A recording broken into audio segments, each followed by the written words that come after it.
नमस्कार दोस्तों, स्वागत है आपका मेरे YouTube चैनल पीसीएस हिंदी में। और आज की डेट है 30 जनवरी 2024। चलिए डिस्कशन स्टार्ट करते हैं। सबसे पहले देख लेते हैं आज हम कौन कौन से आर्टिकल डिस्कस करेंगे। सबसे पहले हम उत्तराखंड में समान नागरिक संहिता के बारे में जानेंगे। उसके बाद हम कर्पूरी ठाकुर को जो भारत रत्न हाल ही में दिया गया उसके बारे में जानेंगे। फिर डेटा गोपनीयता दिवस के बारे में जानेंगे। उसके बाद लाला लाजपत राय की हाल ही में एक जयंती मनाई गई है 28 जनवरी को, उसके बारे में जानेंगे। पद्म पुरस्कारों के बारे में जानेंगे। फिर उसके बाद हम जानेंगे ज्ञानवापी मस्जिद पर जो भारतीय पुरातत्व सर्वेक्षण संस्थान की जो रिपोर्ट आई है उसके बारे में। तो चलिए डिस्कशन स्टार्ट करते हैं। सबसे पहला आर्टिकल, उत्तराखंड में यूनिफॉर्म सिविल कोड के बारे में एक बिल पेश किया जाएगा जो अभी बजट सेशन आएगा उसमें, ठीक है। तो यूनिफॉर्म सिविल कोड के बारे में जान लेते हैं क्या होता है। इसमें सभी धर्मों को एक समान विवाह, तलाक और विरासत और गोद संबंधित जो कानून है वो सभी धर्मों के लिए समान करना, ये इसका उद्देश्य रहता है।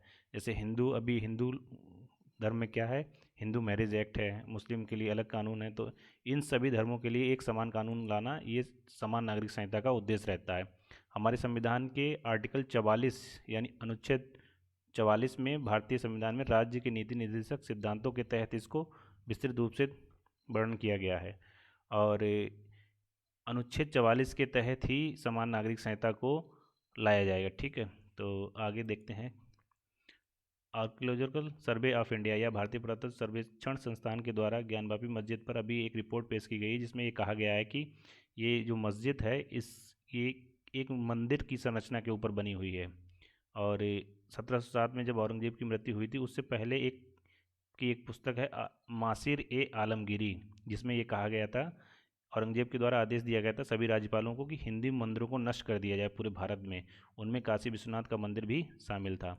तो हम जान लेते हैं इस सर्वे में कौन कौन सी टेक्निक का प्रयोग किया गया है या टेक्नोलॉजी का। तो सबसे पहले है ग्राउंड पेनिट्रेटिंग रडार, दूसरा है डिफरेंशियली ग्लोबल पोजिशनिंग सिस्टम, तीसरा है वैज्ञानिक डेटिंग विधियाँ, ठीक है।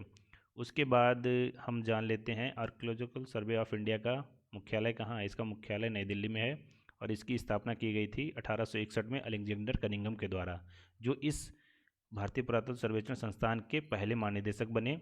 और ये जो भारतीय पुरातत्व सर्वेक्षण संस्थान है ये किसके अंतर्गत आता है, संस्कृति मंत्रालय के अंतर्गत आता है। उसके बाद अभी ये 3650 से अधिक प्राचीन स्मारक, पुरातत्व और राष्ट्रीय महत्व के अवशेषों का विवरण देखता है, ठीक है। उसके बाद एक आर्टिकल है जो 28 जनवरी को डेटा गोपनीयता दिवस मनाया गया है। और इसकी थीम क्या थी, take control of your data, ठीक है। बस हमको इस थीम के बारे में याद रखना है, take control of your data. और 28 जनवरी को डेटा गोपनीयता दिवस मनाया जाता है। उसके बाद इस डेटा से संबंधित एक इम्पॉर्टेंट फैक्ट ये है कि निजता के अधिकार को मूल अधिकार बनाया गया था। कब बनाया गया था, पुट्टा स्वामी बनाम भारत संघ के एक फैसले में, जो कि 2017 में आया था सुप्रीम कोर्ट के द्वारा। आर्टिकल 21 के तहत निजता के अधिकार को मूल अधिकार घोषित किया गया था। उसके बाद हम जान लेते हैं लाला लाजपत राय की जयंती के बारे में। 28 जनवरी को लाला लाजपत राय की जयंती मनाई जाती है और इनका जन्म 28 जनवरी 1865 को पंजाब में हुआ था। और इन्हें पंजाब केसरी और लायन ऑफ पंजाब का खिताब भी दिया गया था इनकी देशभक्ति के कारण।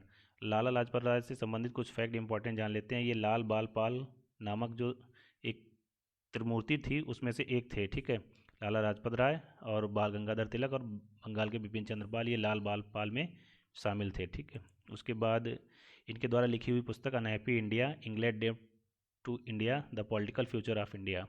और इन्होंने साइमन कमीशन का जमकर विरोध किया था और उसी के दौरान इनके ऊपर लाठीचार्ज में सर पे चोट लगने के कारण 17 नवंबर 1928 को इनका निधन हो गया था। इनके द्वारा पंजाब नेशनल बैंक की स्थापना भी की गई थी। उसके बाद हम जान लेते हैं कर्पूरी ठाकुर को जो हाल ही में भारत रत्न अनाउंस किया है इंडियन गवर्नमेंट ने, और इनको जननायक भी कहा जाता है। ये बिहार के 2 बार के मुख्यमंत्री रहे हैं, ठीक है। सामाजिक न्याय नीतियों के कारण इनको जननायक कहा जाता था। इनसे पहले 2019 में भूपेन हजारिका, प्रणब मुखर्जी और नानाजी देशमुख को भारत रत्न दिया जा चुका है। भारत रत्न से संबंधित कुछ इंपॉर्टेंट फैक्ट ये हैं कि ये 2 जनवरी 1954 से स्टार्ट किया गया था और तत्कालीन राष्ट्रपति राजेंद्र प्रसाद के द्वारा स्टार्ट किया गया था।